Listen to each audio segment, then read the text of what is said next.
Avant de plonger dans cette histoire incroyable, pensez à vous abonner à la chaîne et à activer la cloche. Ici, chaque récit a quelque chose à dire, et vous ne voudrez pas en manquer un seul.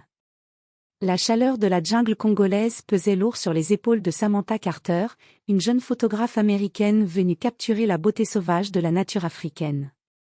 Elle n'était pas ici pour l'aventure, du moins, pas de ce genre.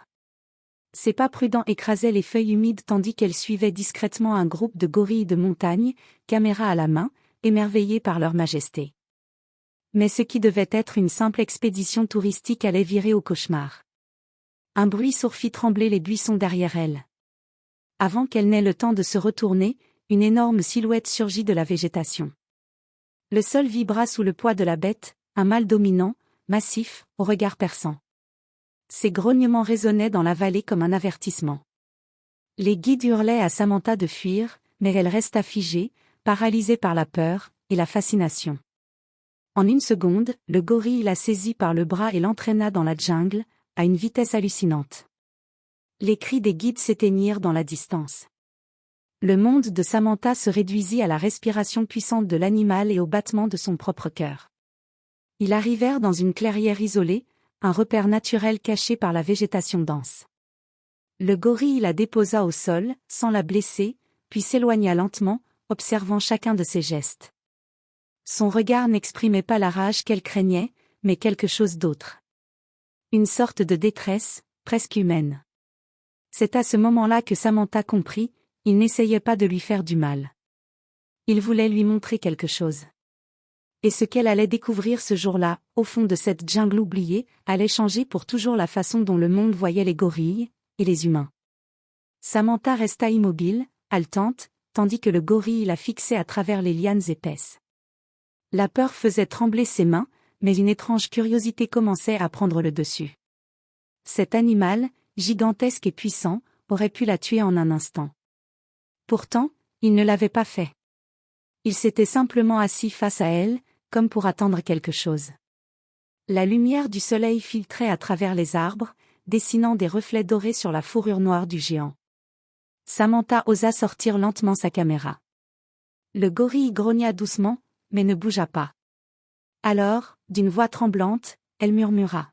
« Je ne te ferai pas de mal, je veux juste comprendre. » Son instinct de photographe et d'exploratrice reprit le dessus.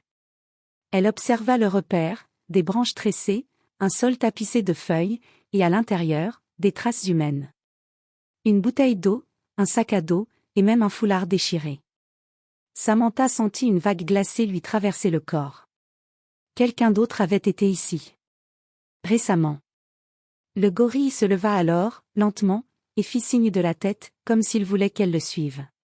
Hésitante, elle le suivit à travers un passage couvert de mousse et de racines. Son cœur battait si fort qu'elle pouvait l'entendre dans ses oreilles. Puis, en franchissant un mur de végétation, elle tomba sur un spectacle qu'elle n'oublierait jamais. Dans une petite clairière, 3 bébés gorilles étaient recroquevillés contre le tronc d'un arbre. À côté d'eux, une femelle gisait au sol, blessée, respirant difficilement. Ses yeux imploraient de l'aide. Samantha comprit alors, le mâle dominant l'avait amenée ici pour qu'elle sauve sa compagne. Les larmes lui montèrent aux yeux. Elle n'était pas vétérinaire, mais elle savait comment désinfecter une plaie, comment calmer un animal. D'une main tremblante, elle sortit de son sac un petit kit de secours. « D'accord, » murmura-t-elle, « je vais t'aider, mais tu dois me faire confiance. » Le gorille s'agenouilla, fixant chacun de ses gestes, prêt à intervenir à la moindre menace. Samantha désinfecta la blessure, improvisa un bandage avec son foulard, et parla doucement, comme à un enfant. Les minutes semblaient durer des heures. Puis, enfin, la respiration de la femelle s'apaisa. Le silence de la jungle fut brisé par un son inattendu, un cri de soulagement. Le grand mâle leva la tête vers le ciel, frappant sa poitrine, non pas en signe de menace, mais de gratitude. Samantha, épuisée et bouleversée, comprit à ce moment précis que ce qu'elle vivait n'avait rien d'une attaque. C'était un appel à l'aide. Et ce qu'elle allait faire ensuite, allait rendre son nom célèbre dans le monde entier. La nuit tomba lentement sur la forêt équatoriale. Le ciel se teinta d'un rouge sombre avant de disparaître sous l'épaisse couverture des arbres. Samantha, assise près du feu qu'elle avait réussi à allumer, observait le gorille assis non loin d'elle, ses yeux brillants reflétant les flammes. La femelle blessée dormait paisiblement, entourée de ses petits. Le calme régnait, mais Samantha savait qu'elle n'était pas libre. Chaque fois qu'elle essayait de se lever, le mâle, qu'elle avait surnommé Kano, grognait faiblement, comme pour lui dire « Reste ici ». Elle regarda son téléphone satellitaire, plus de batterie. Son talkie-walkie, perdu dans la course. Elle était seule, au cœur de la jungle, prisonnière d'un animal qui, paradoxalement, semblait vouloir la protéger autant qu'il la retenait. Les bruits de la forêt s'intensifièrent, cris d'oiseaux nocturnes, rugissements lointains, bruissements de branches. Kano se redressa soudain, le regard fixé dans l'obscurité. Un grondement surmonta de sa gorge. Samantha sentit son sang se glacer. « Qu'est-ce que tu entends » demanda-t-elle à voix basse, bien consciente qu'il ne comprendrait pas. Mais quelques secondes plus tard, elle comprit. Un groupe d'hommes apparut à travers les feuillages, armés de fusils et de lampes frontales. Des braconniers. Leur voix était rude, leur pas lourd. « On a retrouvé leurs traces » dit l'un d'eux. « Le mal n'est pas loin. Celui-là vaut une fortune. » Samantha sentit son cœur s'arrêter. Il parlait de Kano. Sans réfléchir, elle s'approcha du gorille et posa une main tremblante sur son bras massif. « Reste calme, murmura-t-elle, s'il te plaît, ne les attaque pas. » Mais Kano, comme s'il avait compris le danger, se redressa lentement, sa taille colossale dominant les arbres autour. Les braconniers levèrent leurs armes. « Tirez pas !» cria Samantha. « Ne tirez pas, je suis humaine. » Les hommes s'arrêtèrent, stupéfaits de la voir là. L'un d'eux hurla. « C'est la touriste disparue. Elle est vivante ? Comment ?» Ils n'eurent pas le temps de finir leur phrase. Dans un rugissement terrifiant, Kano chargea. Les coups de feu éclatèrent. Les balles sifflèrent dans la nuit. Samantha cria son nom, implorant le gorille de fuir, mais il se battait avec une rage protectrice, repoussant les braconniers pour défendre sa famille et celle qui venait de sauver la sienne. Lorsqu'un silence pesant tomba enfin, Samantha n'entendait plus que les battements de son cœur et le souffle haletant de Kano. Le gorille s'effondra lentement à genoux, une balle logée dans l'épaule. Samantha se précipita vers lui, les larmes aux yeux. « Non, non, tiens bon. Tu m'entends ? Je vais t'aider, encore une fois. » Elle savait que si elle ne faisait rien, il mourrait avant l'aube. Et cette fois, ce n'était plus seulement une question de survie. C'était une promesse. La pluie s'abattait sur la clairière, froide et lourde, martelant les feuilles et effaçant les traces du combat. Samantha, agenouillée près du corps massif de Kano, tremblait autant de peur que de désespoir. La balle avait traversé l'épaule du gorille, laissant une plaie béante d'où le sang s'écoulait lentement. Ses doigts cherchaient frénétiquement dans son sac ce qu'il lui restait de matériel médical. Quelques compresses, une petite bouteille d'antiseptique, presque rien. Mais elle n'avait pas le choix. Elle déchira une partie de sa chemise, pressa la plaie et murmura d'une voix tremblante. « Tiens bon, s'il te plaît, tu m'as sauvé, maintenant c'est à mon tour. » Kano grogna faiblement, ses yeux plongés dans les siens. Il comprenait. Ou du moins, il ressentait. Une étrange complicité s'était tissée entre eux, une connexion au-delà des mots. Samantha savait que le temps jouait contre eux. Les braconniers n'avaient pas tous fui, elle entendait encore au loin des cris, des voix, des chiens. Ils reviendraient. Et cette fois, ils ne laisseraient personne en vie. Elle se leva brusquement et observa autour d'elle. La jungle était dense, presque impénétrable, mais elle remarqua une sorte de sentier étroit, dissimulé derrière un rideau de fougères. Peut-être un passage que Kano utilisait pour se déplacer. « On doit partir d'ici » dit-elle en s'adressant à lui, comme à un ami. « Si on reste, ils vont nous trouver. » Avec une force qu'elle ne se connaissait pas, elle tenta de l'aider à se lever. Le gorille gémit, mais se redressa lentement, posant une main sur son épaule comme pour s'appuyer sur elle. Samantha sentit son cœur se serrer, cette créature, symbole de puissance, dépendait maintenant d'elle pour survivre. Ils avancèrent difficilement sous la pluie battante, s'arrêtant souvent pour reprendre leur souffle. Derrière eux, les échos de voix se rapprochaient. Puis soudain, un bruit sec, métallique. Une lampe torche balaya les arbres. Là! Hurla un braconnier. Ils sont là! Samantha n'eut qu'une seconde pour réagir. Elle attrapa une pierre et la lança dans la direction opposée, provoquant un bruit fracassant. Les hommes coururent vers le son, croyant les repérer. Profitant de la diversion, elle entraîna Cano dans une grotte naturelle dissimulée derrière une cascade. L'eau glacée leur tomba sur le dos, mais une fois à l'intérieur, ils étaient à l'abri, enveloppés par le grondement constant de la chute d'eau. Cano s'écroula sur le sol. Samantha s'agenouilla à côté de lui, à bout de force. Elle appuya de toutes ses forces sur la plaie pour stopper le saignement. « Tu ne vas pas mourir », murmura-t-elle. « Pas après tout ça. » Les larmes se mêlaient à la pluie qui ruisselait sur son visage. Puis, d'un geste instinctif, elle posa sa main sur la poitrine du gorille. Elle sentit son cœur battre, lentement mais encore vivant. Et dans ce battement, elle fit un serment silencieux, elle le ramènerait vivant. Le tonnerre gronda au loin. Les braconniers cherchaient toujours. Mais dans cette grotte cachée, au cœur d'une jungle en furie, une promesse venait de naître, une promesse entre une femme et une bête, unie par la peur, la douleur, et une étrange forme d'amour. Le tonnerre grondait encore, couvrant le murmure incessant de la cascade. Samantha, trempée jusqu'aux os, fixait le gorille allongé devant elle. Cano respirait avec peine, chaque souffle ressemblant à un râle. Elle savait qu'il ne tiendrait plus très longtemps sans soin réel. Elle sortit sa caméra, espérant y trouver un moyen d'envoyer un signal, mais la pluie l'avait détruite. Puis, en fouillant dans son sac détrempé, elle sentit un objet dur et familier, le GPS de son expédition, tomber au fond de la poche latérale. Quand elle l'alluma, l'écran clignota faiblement. Il restait 3% de batterie.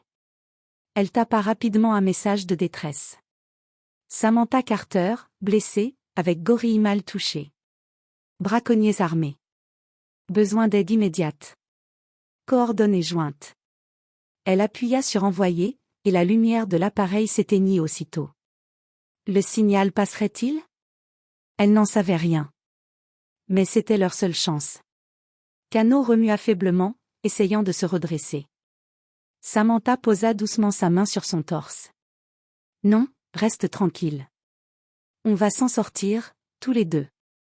Mais soudain, un bruit sec résonna derrière eux. Le cliquetis d'une arme. Elle se retourna lentement. Un homme se tenait à l'entrée de la grotte, trempé, le regard froid. C'était William Drake, le chef de l'expédition à laquelle elle appartenait. Un homme qu'elle croyait venu pour la science. Mais l'expression dans ses yeux disait tout autre chose. « Samantha, tu as survécu », dit-il d'une voix faussement soulagée. « Qu'est-ce que tu fais là » demanda-t-elle, méfiante. « Je devrais te poser la question. Tu n'aurais jamais dû interférer. Ces animaux valent une fortune, tu comprends? Une seule capture pourrait financer des années de recherche, ou bien plus. » Elle sentit une vague de colère monter. « Ce ne sont pas des recherches que tu fais, Drake. Ce sont des meurtres. » Il haussa les épaules. « Les braconniers travaillent pour moi. C'est comme ça que le monde tourne. Les naïfs prennent des photos, les pragmatiques prennent le contrôle. » Derrière lui, 2 hommes apparurent, armes à la main. Cano poussa un grognement sourd, tentant de se lever malgré la douleur. Samantha se plaça instinctivement devant lui. « Si vous touchez à lui, il faudra me tuer d'abord. » Drake esquissa un sourire. « Très bien. Si c'est ce que tu veux. » Il leva son arme. Mais au moment où il pressa la détente, un rugissement tonitruant éclata. Cano, dans un ultime élan, bondit en avant. La balle frôla Samantha et se perdit dans la roche. Le gorille frappa Drake de plein fouet, l'envoyant rouler dans l'eau bouillonnante au pied de la cascade. Les 2 autres hommes hurlèrent, paniqués, avant de fuir dans la jungle. La grotte vibrait du choc. Samantha, à genoux, vit Cano s'écrouler lentement. Il respirait difficilement, ses yeux cherchant les siens. Elle lui prit la main, cette main gigantesque, puissante, mais si douce. « Tu as gagné, tu es libre », murmura-t-elle entre ses sanglots. Le gorille ferma les yeux, épuisé. Dehors, Le bruit des hélicoptères résonnait au loin, les secours arrivaient. Samantha regarda la cascade, les larmes se mêlant à la pluie. Elle comprit alors que la jungle n'était pas sauvage. C'était le monde des humains qu'il était. Le grondement des hélicoptères couvrait le rugissement de la cascade. Des faisceaux de lumière perçaient les arbres, balayant la grotte où Samantha se trouvait encore agenouillée près de canaux. Les secours descendaient en rappel, leur voix résonnant dans le vacarme. Ici l'équipe de sauvetage. Docteur Carter, vous m'entendez? On la voit. Là, à côté du gorille. Samantha leva les yeux, ses mains couvertes de sang et de boue. Son regard implorait qu'on vienne vite. Il vit encore. Cria-t-elle. Aidez-le. Deux hommes s'approchèrent, hésitants. C'est dangereux, docteur. On doit l'abattre avant de vous évacuer. Samantha se dressa d'un bond, les bras écartés pour protéger le gorille. Non. Vous ne comprenez pas. Il m'a sauvé. Il a défendu sa famille, et moi.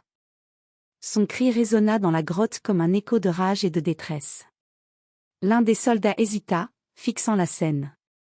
Ce n'était pas une scientifique et une bête. C'étaient deux êtres épuisés, blessés, mais unis par quelque chose de plus profond que la peur. Docteur, si on le ramène, il ne survivra peut-être pas au transport, dit le chef de l'équipe. Samantha serra les poings. Alors il ne mourra pas en cage. Il mourra ici, libre. Elle s'agenouilla une dernière fois près de lui. Le souffle de Cano était faible, mais régulier. Ses yeux s'ouvrirent lentement, croisant les siens. Samantha posa sa main sur sa tête, comme un adieu silencieux. Tu n'étais pas une bête, murmura-t-elle. Tu étais mon ami. Un faible grondement monta de la gorge du gorille, presque un murmure. Puis son corps s'immobilisa doucement, paisiblement, comme s'il s'endormait. Samantha resta là, immobile, la main posée sur lui.